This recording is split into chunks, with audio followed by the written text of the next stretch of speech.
Amén y amén. Dele la mano el que le queda al lado y dígale el tema: cuando lo que Dios hace no tiene sentido. ¿Cuántos alaban la gloria del Señor? ¿Puede alabar al Señor todavía? Aleluya. ¿Cuántos pueden abrir sus labios en alabanza y glorificar al Dios de la palabra? ¿Cuántos pueden alabar su nombre? Hay poder en Jesucristo. Aleluya. Cuando lo que Dios hace no tiene sentido. Escúcheme bien, mi amado hermano. Nosotros necesitamos entender que el tiempo profético que nos ha tocado vivir es un tiempo sumamente retante. Y esto fue revelado conforme a las hermosas palabras de nuestro Señor Jesucristo, allá en aquella famosa parábola de Lucas capítulo número 18, donde el Señor habla acerca de la importancia de velar en oración y no desmayar.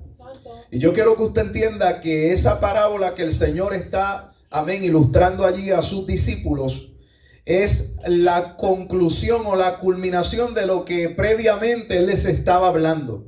En el capítulo número 17 del mismo libro de Lucas, Cristo está hablando acerca de los tiempos finales. Y compara los tiempos finales con los días de Noé y con los días semejantes a los de Lot, los días de Sodoma y Gomorra. Y aquellos días eran días de profunda inmoralidad, violencia, injusticia, y donde la fe de aquellos que creían en el Señor estaba siendo trastocada. Y Cristo habla acerca de la postrimería de los tiempos, es decir, de los tiempos finales antes de su retorno. Y dice que cuando el Hijo del Hombre se manifieste, será capaz de hallar fe en la tierra. Así que esa parábola es la conclusión de lo que Cristo está hablando previamente en el capítulo 17.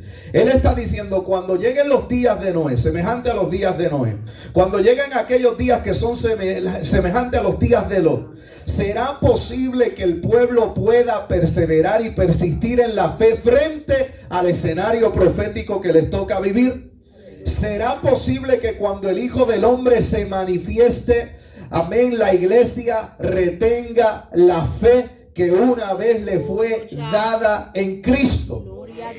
Y es una pregunta, hermano, aleluya, que sigue latente en nuestros días, porque yo creo que esta generación es precisamente esa generación que Cristo está señalando, amén, en ese su discurso acerca de los tiempos finales. Porque estamos precisamente, aleluya, en el tiempo vinculante semejante también a los días de Noé. Estamos viviendo un tiempo que constituye un reto para la iglesia. Y la iglesia se encuentra ahora mismo en el umbral de una crisis de fe sin precedentes. Escuchaba ahorita, y es inevitable, ¿verdad?, que no lo mencione, ¿verdad?, cómo vemos gente que en un tiempo tan crítico como este toman la fatal decisión de alejarse de Cristo. Alejarse del Señor en un tiempo tan determinante como este, mis amados hermanos, es un peligro sin precedentes. Porque hoy más que nunca la iglesia está cercana a ver el evento más glorioso que el mundo va a ser testigo, llamado el arrebatamiento de la iglesia, donde Cristo finalmente cumplirá la profecía respecto a la iglesia, donde vendrá triunfante, amén, en las nubes para recibir a los escogidos, siendo estos arrebatados los que estén vivos, y los que murieron en Cristo igualmente se han transformado, recibiendo un cuerpo incorruptible para recibir al Señor en las nubes y así estar con Él para siempre. Gloria a Dios. Así que la promesa más grande que Cristo le ha dado a la iglesia está próxima a cumplirse.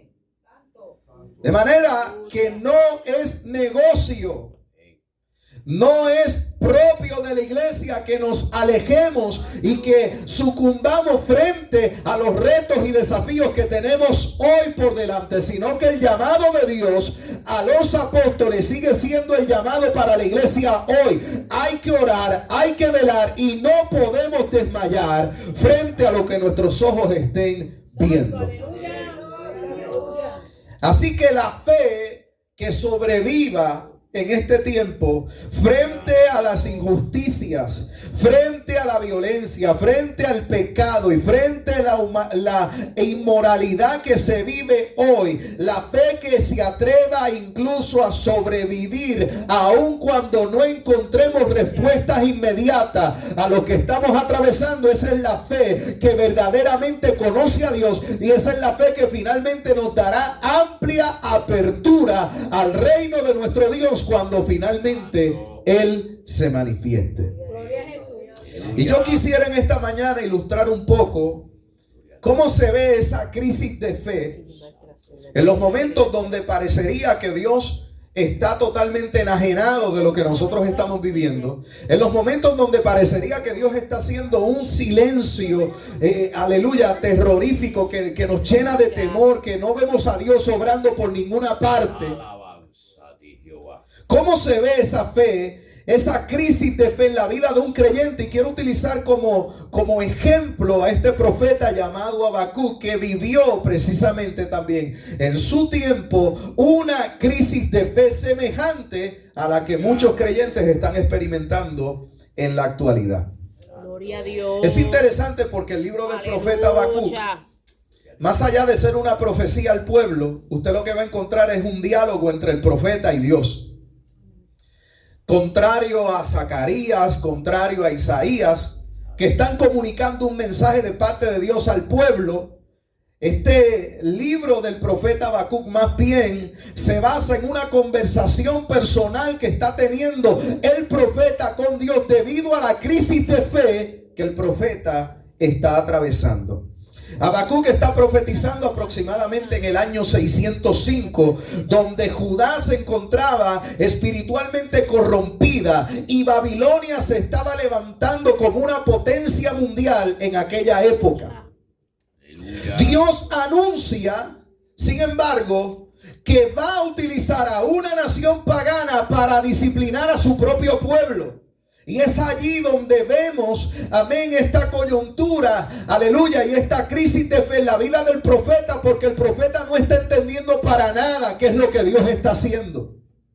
Este hombre solamente está viendo cómo él se ha guardado para Dios, cómo él ha esperado en Dios, cómo a pesar de toda la corrupción moral que hay a su alrededor, él se ha guardado en integridad para Dios. Sin embargo, parecería que nada de eso tiene efecto favorable, sino por el contrario, él comienza a sentir cierto grado de ausencia de Dios en el panorama. ¿Dónde está Dios?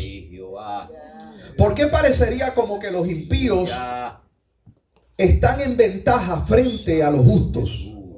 ¿Por qué parece, aleluya, que la obra del Señor se ha estancado y la obra del maligno sigue en avance? ¿Por qué es que mientras nosotros procuramos guardarnos para Dios, vivir para Dios, serle fiel a Dios, vemos cada vez más las tinieblas en avance y nada sucede como debería suceder?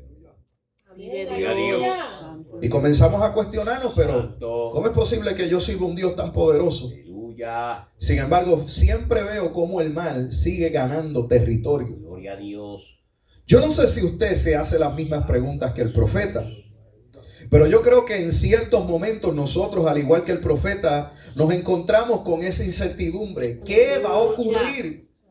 Mire lo que está ocurriendo en el mundo. Mire lo que está ocurriendo en nuestro país, hermano. Políticos desentendidos de la necesidad real de la comunidad, del pueblo. Solamente están allí puestos para llenar sus propias arcas de dinero. Pero hay una desconexión total de la verdadera realidad y necesidad que hay en Puerto Rico, en las comunidades, la gente más vulnerable. Parece que no hay justicia por ninguna parte. Vemos, hermano, cómo los jueces de este país se venden. Vemos cómo la policía cada vez tiene menos recursos y vemos cómo poco a poco el justo sigue siendo acechado, el más vulnerable, los inocentes. Mira lo que ocurrió hace escasamente una semana atrás, cómo un padre mata a su propio hijo.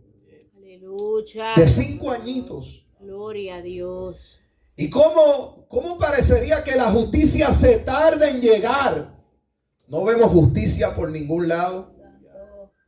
Y parecería que los impíos finalmente se salen con la suya. Gloria a Gloria a Dios. Eso es más o menos lo que está contemplando el profeta. El profeta está viendo cómo el mal sigue en avance, y es en base a esa profecía que él comienza un diálogo con el Señor.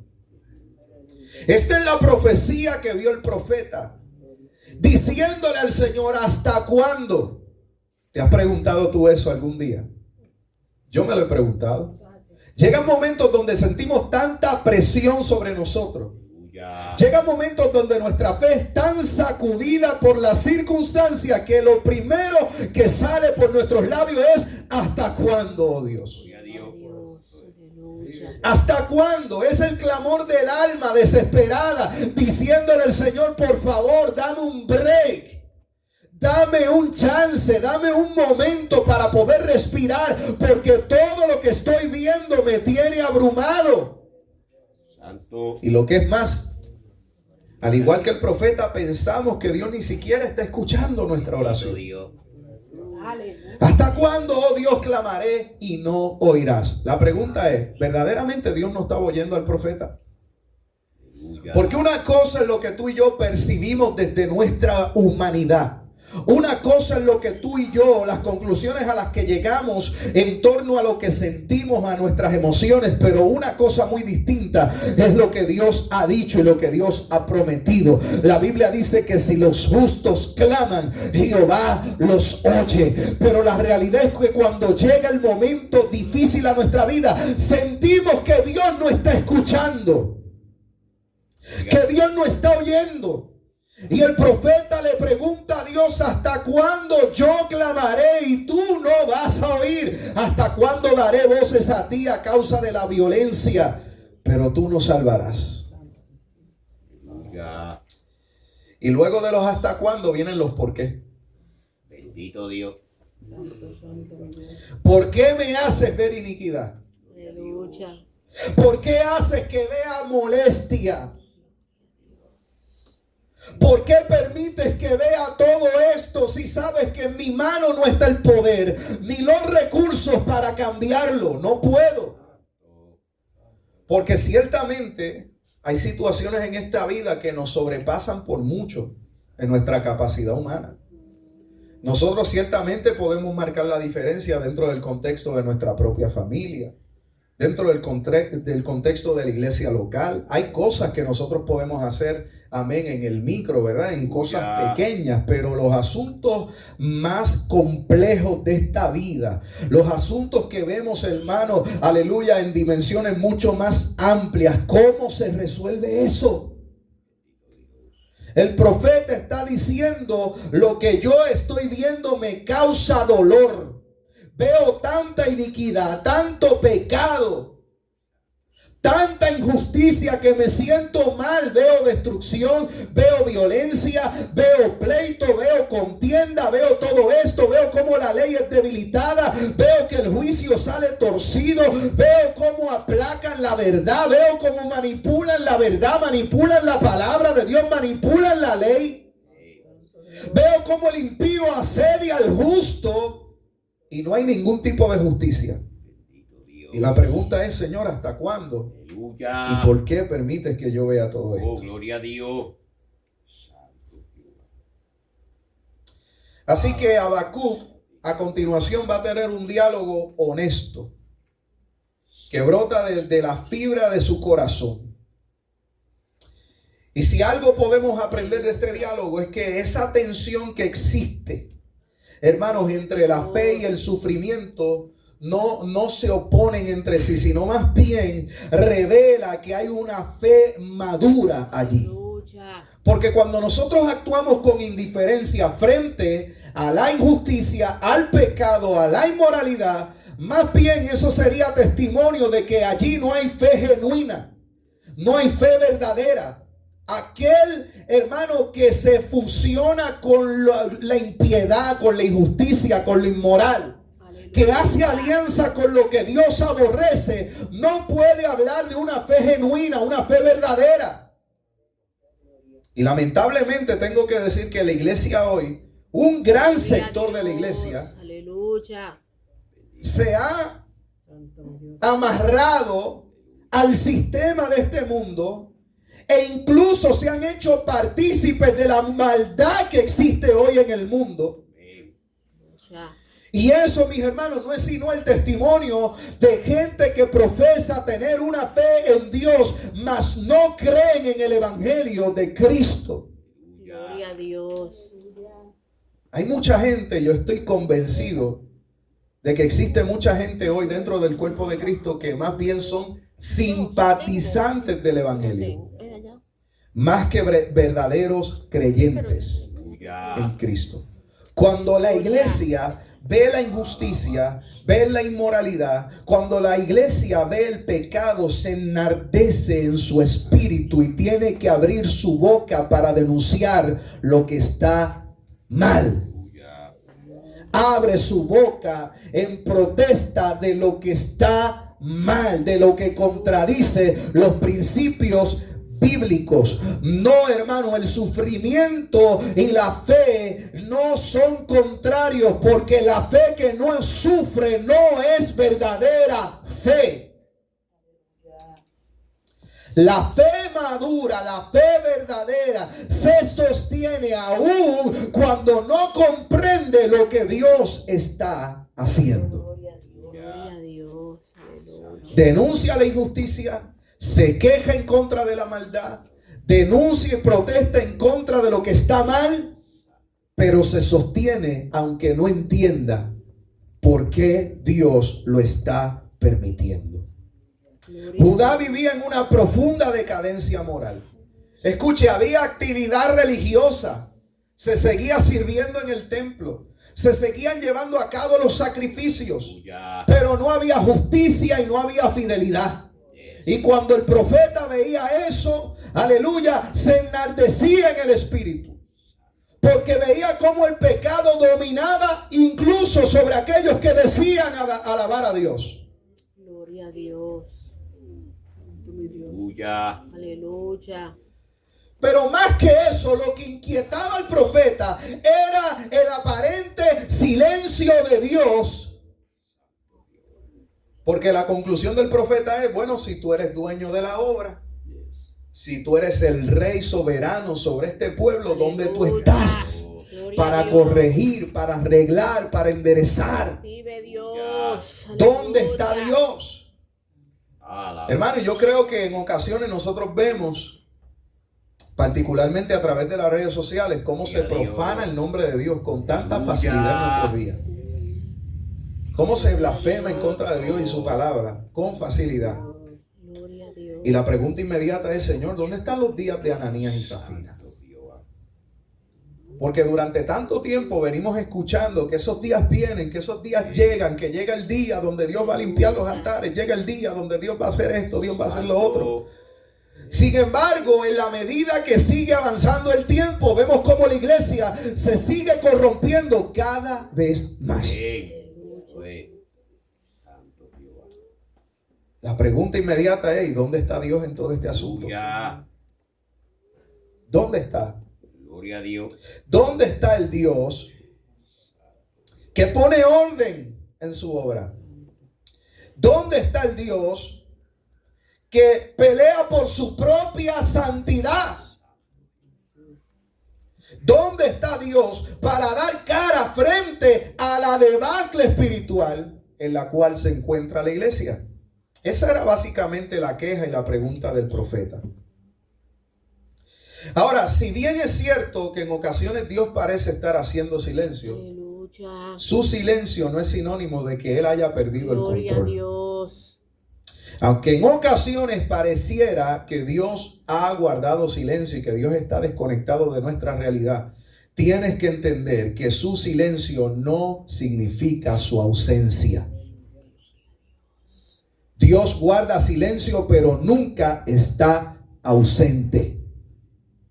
Dios guarda silencio y en ocasiones cierra su boca y no dice ni una palabra, pero no significa que sus ojos no están sobre los justos, que sus ojos no están viendo, que no examinan sus párpados, que Dios se alejó. No, Dios está allí, viendo las actuaciones de los hombres para ver cómo ellos van a seguir respondiendo. Aleluya.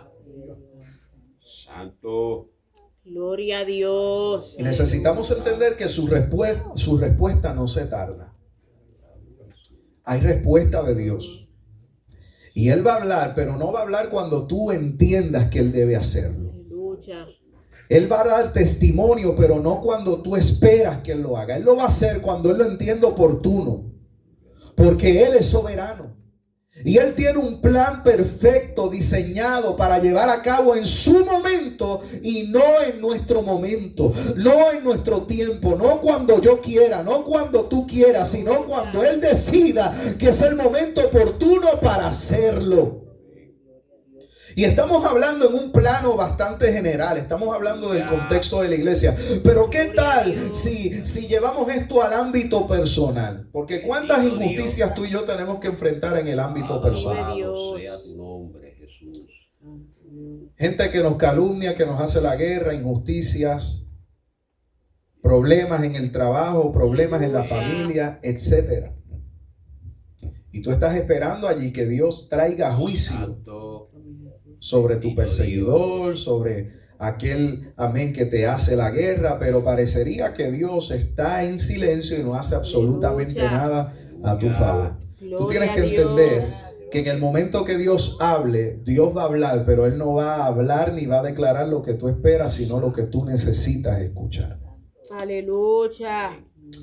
Tienes que entender que si estás clamando para que Dios te responda, para que Dios te hable, tienes que estar preparado igualmente para recibir la respuesta que no necesariamente es la que tú esperabas. Quizás tú estabas esperando una respuesta de juicio en contra de aquellos, amén, detractores. Estabas esperando una respuesta de juicio en contra de tus perseguidores, mas sin embargo la respuesta divina a tu vida es: aprende a perdonar. Aleluya. Aprende a hacerle bien a quien te persigue. Aprende a aderezar mesa delante de tus angustiadores. Aprende a hacerle bien y a amontonar ascuas de fuego sobre la cabeza de aquellos que son tus detractores. El profeta evidentemente estaba esperando una respuesta. Y a partir del versículo 1 del capítulo número 2, él dice: bueno, sobre mi guarda estaré. Aleluya. Ya yo he presentado mi queja delante de Dios. Ya yo he presentado mi demanda delante de Dios. Estaré sobre la fortaleza como un atalaya. Entraré allí a la fortaleza para ver lo que se me dirá y qué he de responder tocante a mi queja. ¿Y sabe qué dice el verso número 2? Y Jehová respondió. Porque Dios responde. Dios responde. No cuando el profeta pretendía que Dios lo hiciera, pero Dios le respondió. Y Dios le dijo: escribe la visión, declárala en tablas. Una manera de Dios decirle lo que yo quiero que tomes nota y apuntes lo que estoy a punto de decir ahora. Aleluya. Apúntalo, porque tal y como yo lo declare, así mismo va a suceder. Anótalo, porque tal y como te sea revelado, acontecerá. Escribe la visión, declárala en tablas, y esta es la palabra: aunque la visión tardara por un tiempo, más se apresura al fin y no mentirá, aunque tardar, espéralo, porque sin duda vendrá. Ahora, yo sé que este pasaje usualmente nosotros lo utilizamos a manera de consuelo para nuestra propia vida. Gloria a Dios.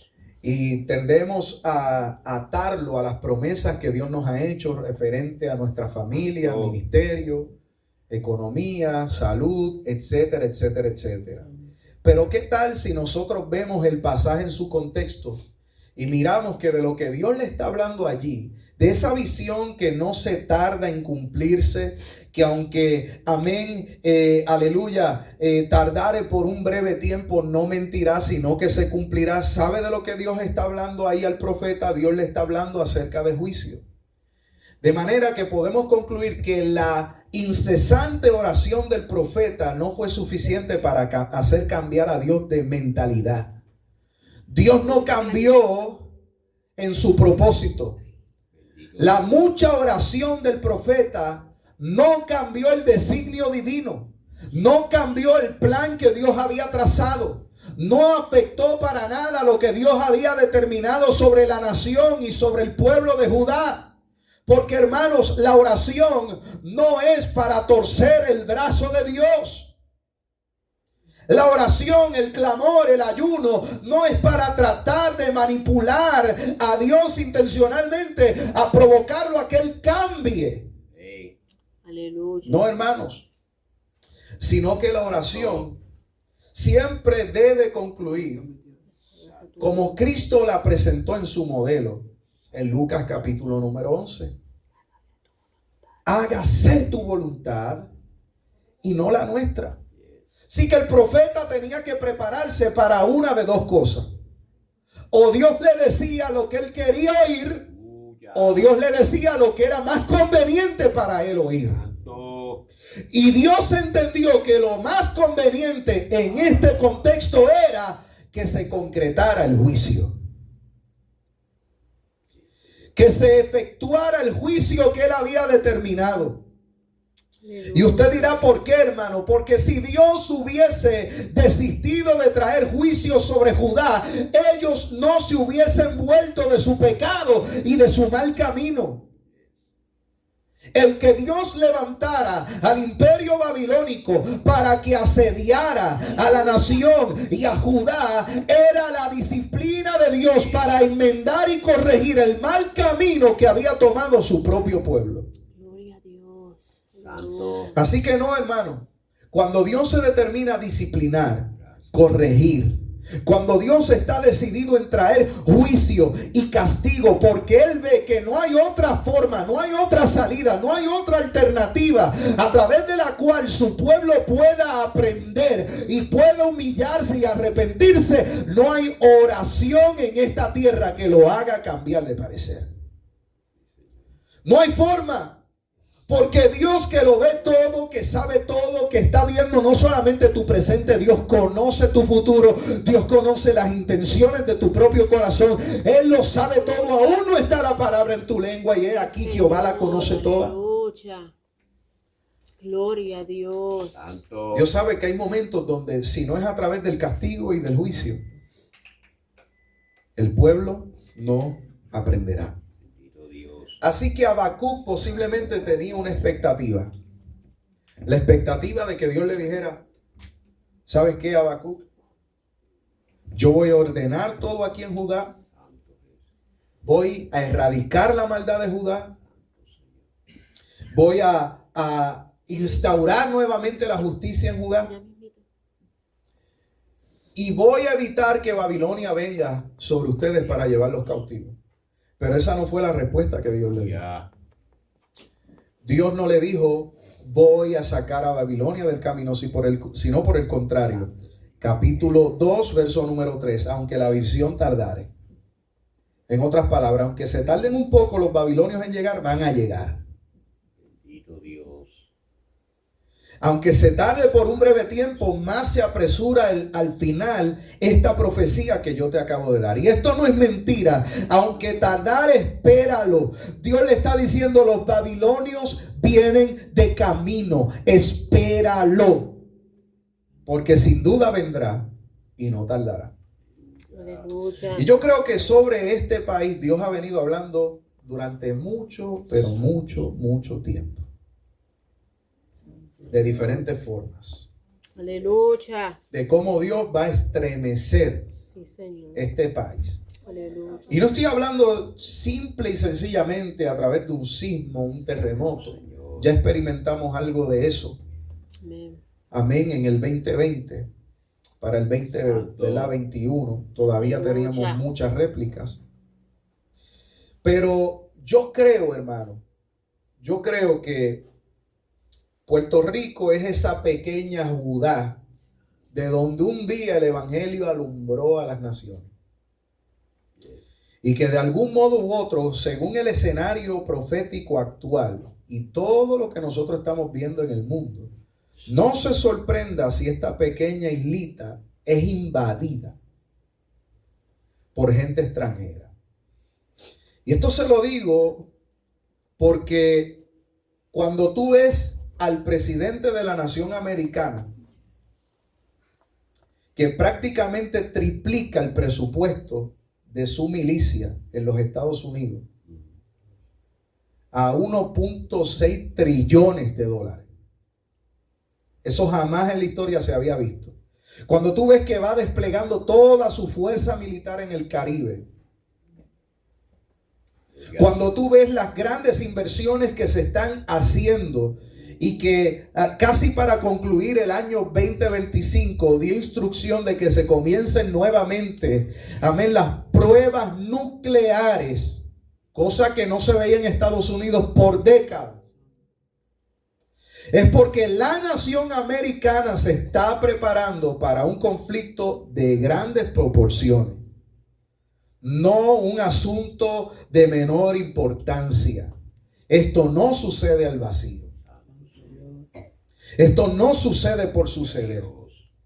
De hecho, antes de que ocurriera todo lo que está sucediendo, y no quiero sonar a los profetas estos de agua dulce, que luego de que suceden los eventos entonces salen a hablar, pero mi iglesia local es testigo de que hace algunos 3 años atrás, cuando todavía ni siquiera el presidente actual había entrado en su segundo término, le testificaba yo a la iglesia que estando en el altar, el Señor me mostró aviones de guerra sobrevolando nuestro país. Y veía cómo las bases militares en este país volvían a abrirse. La iglesia local donde yo pastoreo es testigo de que les hablaba de esto. Le dije, ahora quizás no tenga sentido lo que les estoy hablando, pero el tiempo dirá si la visión fue revelada verdaderamente por Dios. Luego de allí, recuerdo que tuve un sueño en el cual me encontraba en un puesto de gasolina cerca de mi casa en Vega Baja. Y yo veía cómo drones entraban, amén, al cielo y comenzaban a disparar desde el cielo en contra de la gente que estábamos abajo en el puesto de gasolina.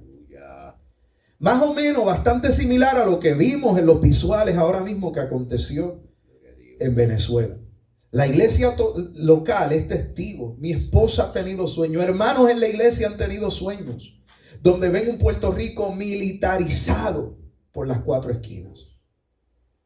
Así que yo ni soy profeta ni hijo de profeta, pero yo creo que según vemos el escenario profético actual, Puerto Rico, la nación americana y el mundo entero se prepara para conflictos bélicos de gran envergadura como hace tiempo no se ven, puesto que estamos en los tiempos finales.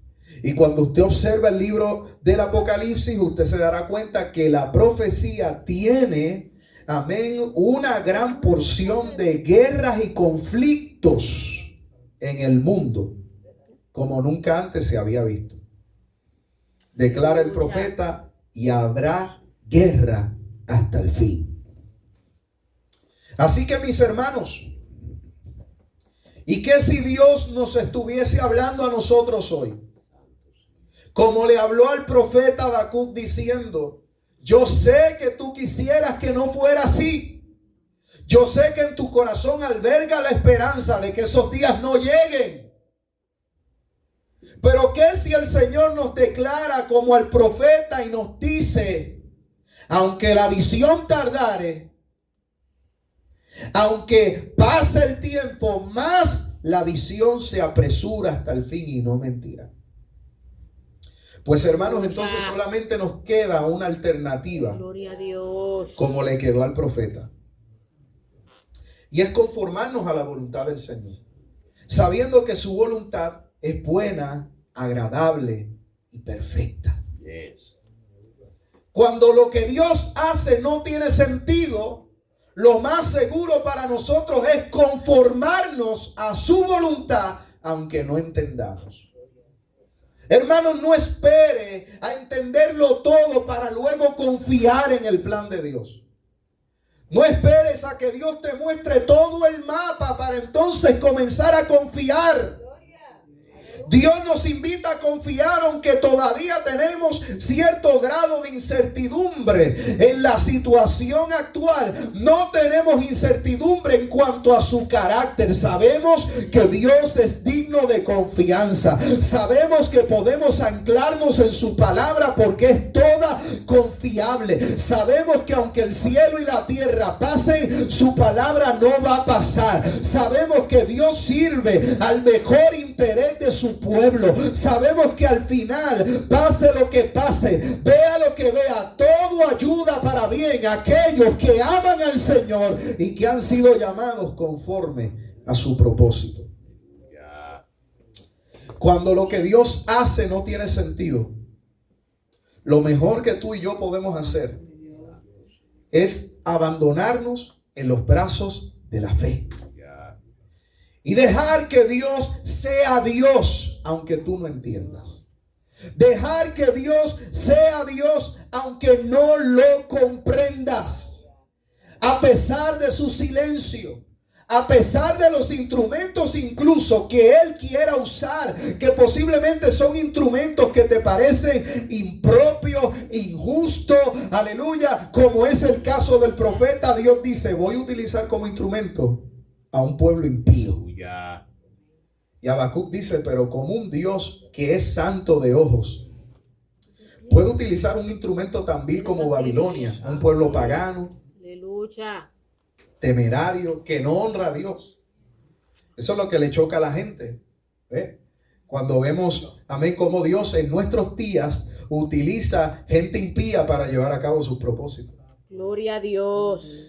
Dios toma gente impía, como fue el caso de Ciro, que era un pagano. Amén. Y el profeta Isaías habló acerca de este hombre casi 500 años antes de que él apareciera en el escenario. Pero Isaías, iluminado por el Espíritu, dice, he aquí yo llamo a mi siervo Ciro. Lo llama por nombre. Algunos cientos de años antes de que Ciro apareciera en el escenario. Gloria a Dios. Y Dios escoge un rey pagano para llevar a cabo sus planes, sus propósitos. Bendito Dios, aleluya. Imagínate cuando lo que Dios hace no tiene sentido. ¿Qué sentido tenía que Dios le revelara a Isaías? He aquí la Virgen concebirá. Se lo digo en el buen español, en español según Luis Rivera. Esta es la versión mía. Una virgen va a quedar preñada. Eso no tiene sentido. Santo. La virgen concebirá, va a dar a luz. Una virgen va a dar a luz. Eso no tiene sentido. Aleluya. Pero el profeta Isaías no estaba esperando a ver todo el escenario y todo el cuadro completo, sino que cuando él no entendía incluso lo que Dios estaba haciendo, él confiaba que sucedería tal y como Dios lo estaba diciendo. Aleluya. Y tú quizás estás aquí hoy preguntándote cómo Dios lo va a hacer. Dios me dijo esto, Dios me dijo lo otro, Dios habló tal y cual cosa, pero veo todo lo contrario, veo totalmente lo opuesto. Amén, no veo nada, no veo indicio. Alabado sea Dios. ¿Quién dijo que la fe necesita ver para creer? ¿Acaso Jesús no le habló, amén, a Tomás y le dijo, bienaventurados son aquellos que sin ver han creído? De eso se trata. Aleluya. Se trata de que lo que tus ojos ven no necesariamente es la conclusión de lo que Dios te dijo. Aleluya. Oh, gloria a Dios. Lo que Dios dijo va por encima de lo que tus ojos y tus sentidos perciben. Ajá. Siento la gloria de Dios. Aleluya. No hagas caso de lo que tus ojos ven o tus sentidos perciben. Más bien ampárate y pon un ancla firme en la palabra de Dios, que no miente, que no pasa, que no se conmueve, es inconmovible. Su fundamento permanece. Más allá de lo que tus ojos vean. Así que el profeta, Gloria a Dios.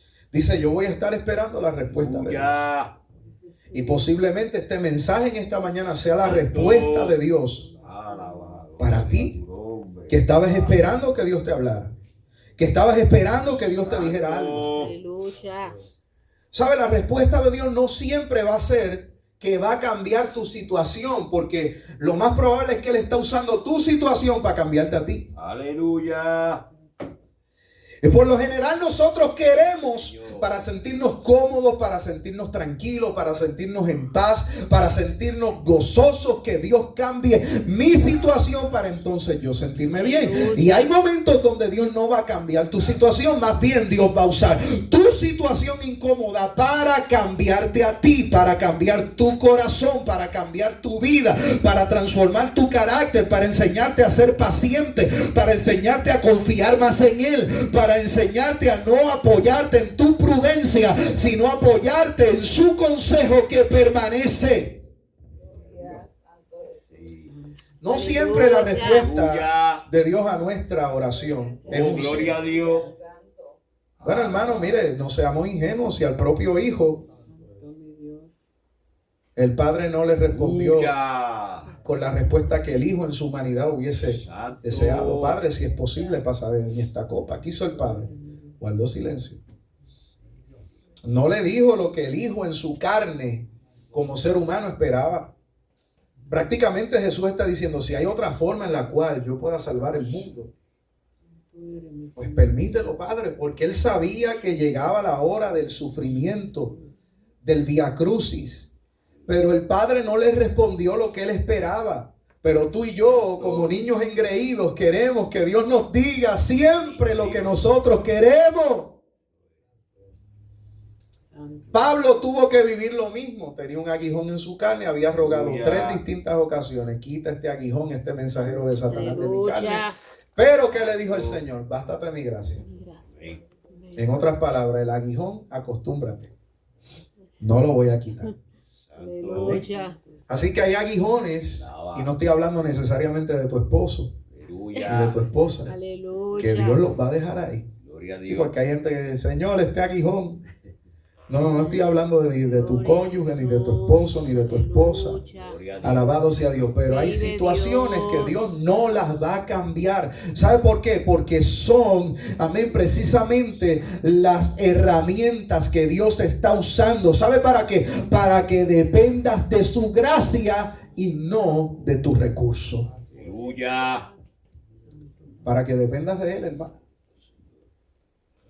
Para que aprendas a depender de Él. Aleluya. Por eso es que Dios siempre elige a gente que, frente a la opinión de la gente, la opinión de los sabios, no están calificados. Así es como Dios lo hace. Así es como Dios lo hace. Dios llama a un Moisés que se cree que era tartamudo. Dios llama, amén, a Gedeón, que está viviendo un tiempo de extrema pobreza. Dios llama a un Jeremías que era un niño que decía, yo no sé ni hablar. Dios siempre llama a gente no capacitada para mostrar su gloria, capacitándole.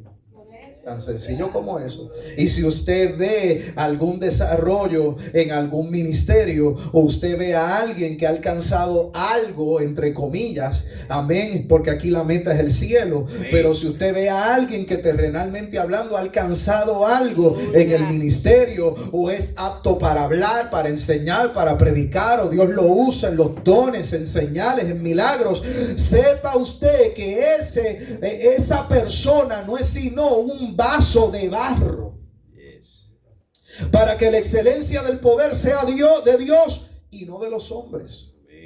Y si alguno piensa que sabe algo, no sabe nada como debería saberlo, dice Pablo.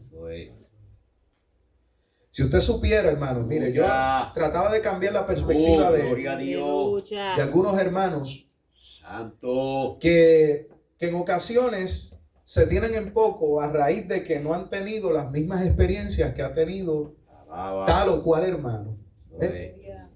Porque hay gente que ha tenido la experiencia de tener visiones, de tener sueños, tienen un don de discernimiento agudo, pueden ver los espíritus. Y eso es lo que venden, las redes sociales son lo que venden, las experiencias místicas y todas estas cosas. La gente siente una fascinación increíble por eso. Ahora, llévales un estudio de la palabra. Eso. Tienes un like y fue porque tú mismo te lo diste. Alaba. O sea, porque a la gente lo que le gusta es pues, lo sobrenatural, etc. Y yo creo en todo eso. Sin embargo, yo le decía, mira hermano, tú estás ahí quejándote, Señor, que yo llevo tanto tiempo orando, ayunando, y yo no he visto ni la pluma de un ángel, he visto yo. Y llevo 40 años y el hermano que llegó los otros días, ya tú le diste visión y lo bautizaste con el Espíritu Santo. Y yo llevo 10 años clamando y no me lo da. Gloria a Dios. Aleluya. Entonces yo le digo a los hermanos, mire, quizás ese hermanito que ha tenido esa experiencia necesitaba tener dicha experiencia para comprobar y reafirmarse en su fe. Aleluya. Pero tú llevas 40 años, no has tenido que ver, aleluya, ni la pluma de un ángel y estás perseverando. Aleluya. Alaba. Amén. Lo que habla de una fe genuina, una fe sincera que no se apoya en pruebas para creerle a Dios. Una fe genuina que no se apoya en alguna evidencia externa, sino que es confirmada por el Espíritu en su corazón y se decidió a creer y a perseverar, aunque no haya visto nada. Gloria a Dios. O sea, yo le decía a los hermanos, ¿sabe de quién Dios dice que es bienaventurada esa fe? De aquellos que sin ver han creído. Aleluya. Entonces usted no se dislumbre por aquel que quizás ha tenido tal o cual experiencia, hermano. Yo se lo digo, mire, si usted lleva más tiempo que yo en el Evangelio y no ha visto la mitad de las cosas que yo he visto en el Evangelio, y yo he tenido, hermano, experiencias grandes con el Señor. Pero si usted no ha tenido que ver eso para llegar hasta donde he llegado, usted es bienaventurado. Dios ha tenido que hacerlo conmigo así, con tanta gente así, porque posiblemente Él necesita darnos ese empujón y esa ayuda para que nosotros permanezcamos. Lo que quiero decir con esto, hermano, es que la excelencia en las palabras, la excelencia en un mensaje, la capacidad de poder comunicar, eso no habla nada del predicador. No es mi capacidad, hermano, es la gracia de Dios obrando en mí. Es la gracia de Dios obrando en sus instrumentos. Y qué bueno que podamos reconocerlo. Aleluya. Así que tenemos a Habacuc esperando respuesta, pero la respuesta es la que él no estaba esperando. Ahora escuche bien. Aquellos que están decididos a esperar en Dios, no importando lo que sus ojos vean, tendrán privilegios que Dios le otorgue. ¿En qué sentido? ¿Sabía usted que la primera vez que se menciona en toda la Biblia, ¿verdad? Para ser justo, en toda la Biblia, no, evidentemente no se había escrito el Nuevo Testamento, pero hasta aquí en el Antiguo Testamento nunca se había escrito la palabra fe. La primera vez que se menciona la palabra fe en toda la Biblia es en el libro de Habacuc. De manera que este profeta está recibiendo iluminación, revelación fresca acerca de un concepto que, aunque lo vemos desde el Génesis, todavía no se le había dado un nombre propiamente. No se había mencionado jamás lo que significa o la palabra fe en sí misma. Pero el Señor le dice es aquí que aquel cuya alma no es recta se enorgullece, mas el justo por su fe vivirá. El Señor básicamente le está diciendo que en momentos como los que Él le ha tocado atravesar, tendría que aprender a desarrollar su fe, aunque no entendiera lo que Dios estaba haciendo. Tienes que aprender a confiar, Habacuc, aunque no entiendas lo que yo estoy haciendo. Tienes que aprender a confiar en mi carácter. Y como yo decía en los pasados días, lo que alimenta a mi fe no necesariamente son las promesas que Dios me ha hecho. Lo que alimenta mi fe es que conozco el carácter del Dios que ha hecho esa promesa. Y eso lo cambia todo. Porque hay un montón de gente que tienen promesas de Dios, pero no perseveran. Y ellos saben que Dios le ha prometido cosas. Pero tú sabes dónde le falla la fe. No en creer que Dios le prometió algo, sino que donde falla su fe es creer que Dios es fiel para hacer lo que Él dijo que iba a hacer. Así que mi fe no descansa en las promesas, mi fe descansa en el carácter del Dios que me prometió lo que me prometió. Ahí es donde descansa mi fe.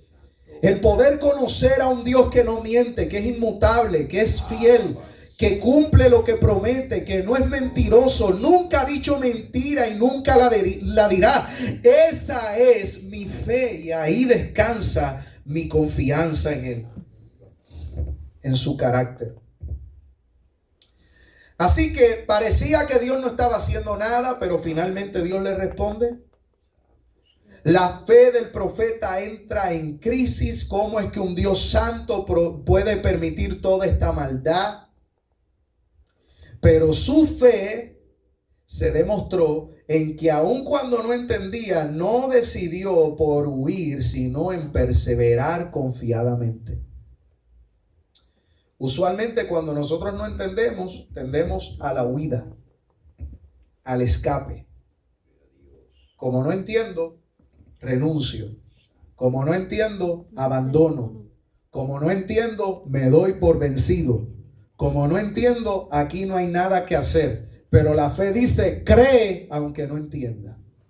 La fe dice, persevera aunque no veas. La fe dice, sigue caminando aunque veas delante de ti el mar rojo.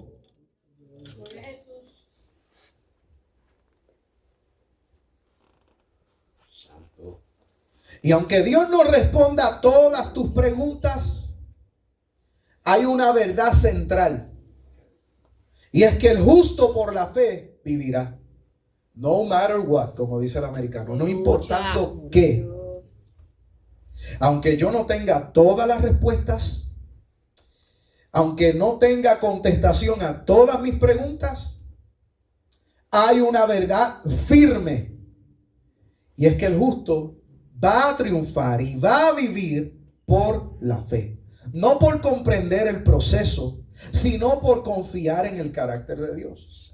No por entenderlo todo en su totalidad, sino por confiar en la totalidad del carácter de Dios. Y ese principio eterno, hermano, es lo que sostiene la vida de los creyentes. Por eso yo creo que cuando el Señor venga, y respondemos a su pregunta, pero cuando el Hijo del Hombre venga, ¿hallará fe en la tierra? Yo creo que sí la va a hallar.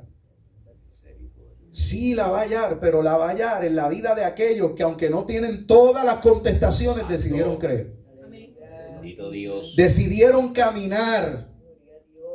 Decidieron esforzarse en el camino. Son aquellos que decidieron sustituir la queja como hizo el profeta. ¿Sabe por qué? Por adoración. Capítulo número 3 del mismo libro. A partir del verso número 2. El profeta comienza un periodo de oración y de adoración diciendo: oh Jehová, he oído tu palabra y temí. La palabra de Dios, lo que Dios le declaró al profeta, el juicio venidero, no produjo rebeldía en el corazón del profeta. ¿Sabe qué produjo? Adoración. Aleluya. Él no resistió la voluntad de Dios, más bien se rindió a ella. Y no es hasta que tú y yo nos rendimos a la voluntad de Dios que aprendemos a adorar de verdad. Esa es verdadera adoración. La adoración, hermano, no siempre nace de los momentos de comodidad y cuando las cosas salen como yo espero. La adoración verdadera, la adoración genuina es aquella que se desprende de su propia voluntad para adorar desde la voluntad de Dios, aunque me parezca difícil de aceptar. Aleluya. Gloria a Dios. He oído tu palabra y temía. Viva tu obra en medio de los tiempos. Wow. ¿Sabe qué está diciendo el profeta? El profeta está diciendo: Señor, yo acepto tu voluntad. Apresura lo que me dijiste. Cúmplelo. Y de nuevo tengo que poner el énfasis. Dios no precisamente le estaba hablando de momentos de prosperidad y bonanza como profetizan los falsos hoy. Aleluya. Que vienen tus mejores tiempos. Viene una nueva temporada. Aleluya. Vienen mejores tiempos, viene tiempo de abundancia, eso es lo que declaran los falsos, pero la profecía choca, amén, de frente, cara a cara con lo que declara el evangelio de Cristo. Aleluya. Dios no le estaba hablando de un tiempo de prosperidad, Dios le estaba hablando de un tiempo de disciplina, de juicio, de corrección. Pero el hombre estaba tan decidido a aceptar en su vida la voluntad de Dios, que le dice Dios: pues si es así, aleluya, si tu voluntad siempre es buena para mí, aviva tu obra, llévalo a cabo, hazlo ya. Si así es como el pueblo se va a enderezar, pues que venga lo que tenga que venir. Si así es como las cosas se van a poner en orden, entonces lleva a cabo tu palabra, aviva tu obra en medio de los tiempos. Gloria a Dios. Aleluya. Aleluya. En medio de los tiempos, haz conocer tu obra. Que todos sepan que tú eres Dios. Que todos sepan que tú sigues en control. Que el gobierno vea que tú sigues siendo soberano sobre nuestra isla. Que la iglesia vea que tú sigues siendo cabeza sobre el cuerpo de Cristo. Que todos vean, que los falsos vean, que por más que profeticen mentira, tu palabra prevalece frente a su engaño. Aleluya. Aleluya. Que todos vean tu gloria. El profeta dice: si ese es el precio que hay que pagar, yo estoy dispuesto a pagarlo. Si ese es el precio que hay que pagar, que venga lo que venga, pues sabemos que en la mano de Jehová estamos seguros. Aleluya.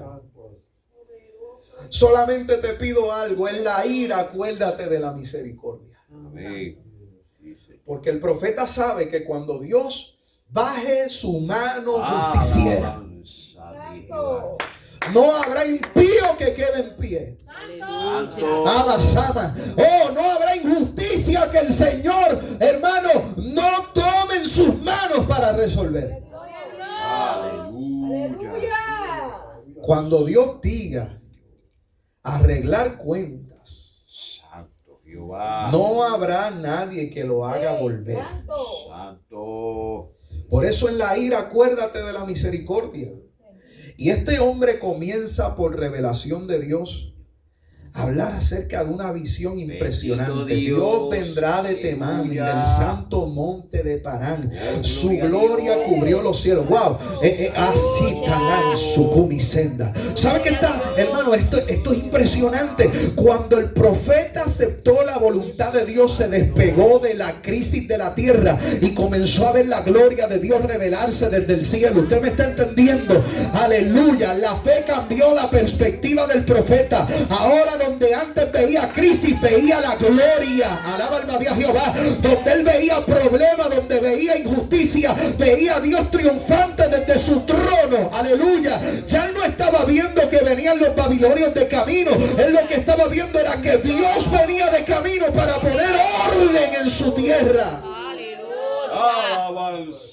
Su gloria cubrió los cielos y la tierra se llenó de la alabanza.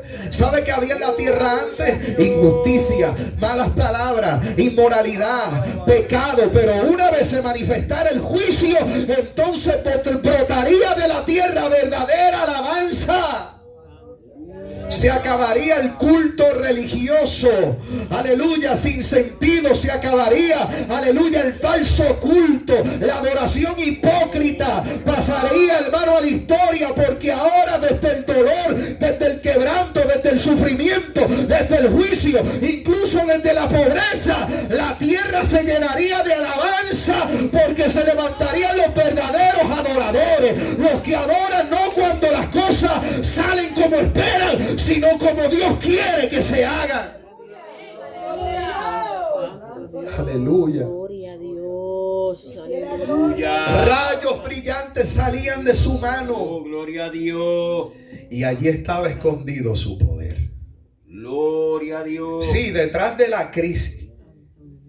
Sí, detrás de los problemas se escondía algo mucho mayor. Y era la gloria de Dios, hermano. Y entienda que cuando el mundo, cuando en la tierra hay momentos de crisis y de oscuridad, y cuando más oscura está la noche, es porque el lucero de la mañana está pronto a resplandecer. Fue lo que dijo Pedro. Tenemos la palabra profética más segura, la cual hacemos bien atender como una antorcha que alumbra en un lugar oscuro hasta que el lucero de la mañana alumbre y brille en nuestros corazones. Aleluya. Pedro está diciendo, cuando las cosas se pongan más difíciles en el mundo, cuando parezca que estamos en la hora más oscura de la noche, es que Cristo vendrá triunfante. Pero en lo que Él llega tenemos una palabra que nos da dirección. Mientras Él llega tenemos una palabra que no nos hace andar a tientas ni a ciegas por el mundo. Vemos con claridad. Y la iglesia no anda turbada en un tiempo como este porque vemos las cosas con claridad, hermano. De hecho, la gente que mejor ve las cosas en el mundo y la ve en su justa perspectiva, ¿sabe quiénes son? Aquellos que viven apegados a la profecía perfecta, a la escritura. Vemos las cosas con claridad. Aleluya. A su nombre. Gloria. Así que la fe del profeta, y ya estoy concluyendo, cambia la perspectiva. Donde antes veía crisis, ahora está viendo a Dios viniendo con toda su gloria, cubriendo los cielos y la tierra. Con gloria, con alabanza, el resplandor de Él fue como una luz, salían rayos brillantes de su mano, su poder estaba allí, delante de su rostro iba mortandad y de sus pies salían carbones encendidos. Se levantó, midió la tierra, miró, hizo temblar a la gente, los montes antiguos fueron desmenuzados. Y si sigo no termino, hermano, el profeta estaba viendo algo totalmente diferente a los primeros 2 capítulos. Algo distinto, hermano, estaba viendo el profeta. El profeta trae a su memoria la gloria del pasado, lo que Dios fue capaz de hacer con su propio pueblo en el pasado, pero también está mirando de cara al futuro lo que Dios va a hacer de acuerdo a la profecía que él había recibido. Y esto despierta en el profeta temor, reverencia y una nueva esperanza en el Señor. Porque la fe no elimina los problemas, más bien redefinen su significado. Eso hace la fe, no anula el problema, sino que redefine su significado bajo el poder y la fidelidad de Dios, hermano. Aleluya.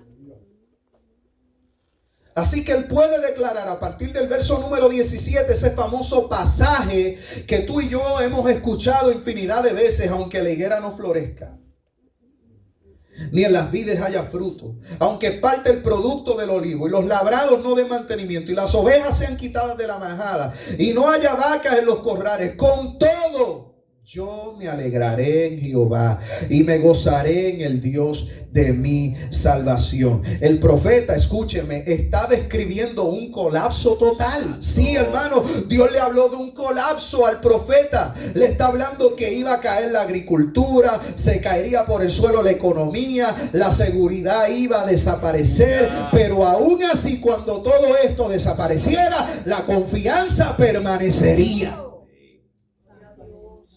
Cuando todo lo visible falla, se revela que solo Dios es suficiente. Así que parecería que el profeta es como masoquista, ¿verdad? Pero ¿qué clase de fe es este? ¿Eso es masoquismo, pastor? No, es una fe que no tiene su esperanza en la situación, en la circunstancia, sino que esa fe alcanza su máxima expresión cuando no depende de sus bendiciones, sino más bien depende de la palabra y la presencia de Dios. Mi fe no depende de lo que Dios me puede dar, mi fe depende de quién Él es, y Él es digno de suprema confianza. Aleluya. Sí, Señor, aleluya. Por eso, hermano, cuando lo que Dios hace no se entiende, el llamado de Dios a nosotros es a responder con fe y con adoración. Y escúcheme, para que quede algo muy claro aquí, porque yo sé que en ocasiones lo hemos escuchado. Hemos dicho, a Dios no se le cuestiona. Bueno, pues vemos un profeta que sí está cuestionando y está preguntando a Dios. Lo que va a marcar la diferencia es la forma en la cual tú y yo lo hacemos. Amén. Aleluya. Si lo hacemos desde la reverencia, Dios no tiene problema con que tú y yo acudamos a Él con las interrogantes que tengamos. Dios no tiene problema con eso. De hecho, nosotros vemos como una reprimenda lo que el Señor le dijo a Tomás. Le dijo, mete tu mano en mi costado, mete tu dedo ¿verdad? En mi llaga. Y sé creyente, no seas incrédulo. Y nosotros pues de inmediato tendemos a pensar que lo dijo en un tono de reprimenda. Pero hermano, yo quisiera, ¿verdad? Y tiendo a pensar que más bien Dios lo que está es dándole una escuela a este hombre, enseñándole. Porque hay gente que, como dice la Escritura, que no creerán por la palabra, más como con testimonio, creerán al mensaje del Señor. Aleluya. Y yo creo que Cristo está orientando la fe de un hombre que está turbado, porque está atemorizado, porque pensaba que su Señor había sido crucificado y que no se había levantado entre los muertos. Así que Cristo le está dando una enseñanza tangible para que él aprenda de qué se trata la verdadera fe. Así que Dios no mira con malos ojos que tú y yo tengamos preguntas, ¿no? Pero el que tú preguntes tampoco es garantía de que Dios te va a decir lo que tú quieres. Tú pregunta todo lo que tú quieras, pero siempre hazlo desde la reverencia, desde un temor santo. Hazlo no para satisfacer tu curiosidad, sino porque verdaderamente te interesa la voluntad de Dios para tu vida. Hay gente que son así, hay gente que quieren aprender los grandes misterios del Apocalipsis, pero lo quieren hacer simplemente para debatir con otros creyentes de que ellos son los que tienen la razón. Si eso es así, Dios no te va a dar jamás entendimiento del Apocalipsis, porque si va a ser para tú entrar en debates estériles con la gente para después darte la pompa de que tú eres el que sabe, Dios no te va a dar entendimiento ahí. Dios le dará entendimiento a aquel que es humilde de corazón y que sabe que lo que recibe del Señor no es de él, sino de Dios y para el beneficio de la obra. Así que la transformación de nuestras vidas, hermano, entienda, no ocurrirá por las circunstancias cambiantes. No, porque cambien las circunstancias, no. Sino porque se profundiza en la confianza. La fe que sobrevive a la falta de respuesta es la que verdaderamente conoce a Dios. Tan sencillo como eso. Yo no tengo todas las respuestas. De hecho, como pastores, yo creo que uno de los actos más humildes que podemos hacer como ministros, amén, frente a las necesidades del pueblo y situaciones que se nos presentan, es decirle al pueblo, yo también soy humano, yo no tengo todas las respuestas.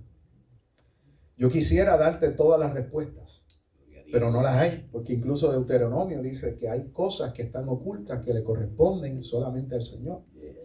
Y hay cosas que están, las cosas reveladas son para nosotros, las que no le pertenecen al Señor.